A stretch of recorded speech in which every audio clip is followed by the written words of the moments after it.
आमदार किशोर जोरगेवार यांची दिल्ली येथे केंद्रीय प्राणी संग्रहालयात प्राधिकरणासोबत सकारात्मक बैठक।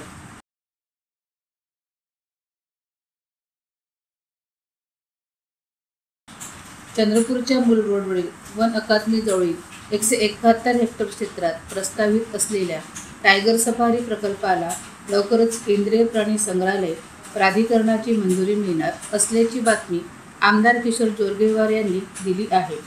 गुरुवारी दिल्ली येथे झालेल्या केंद्रीय प्राणी संग्रहालयात प्राधिकरणाच्या सदस्य सचिवांसोबतच्या बैठकीत या प्रकल्पाबाबत सकारात्मक चर्चा झाली असून लवकरच प्राधिकरणाची अधिकृत बैठक घेऊन मंजुरी देण्यात येईल असे निश्चित झाले आहे। यामुळे चंद्रपूर टायगर सफारीच्या कामाला गती मिळणार आहे।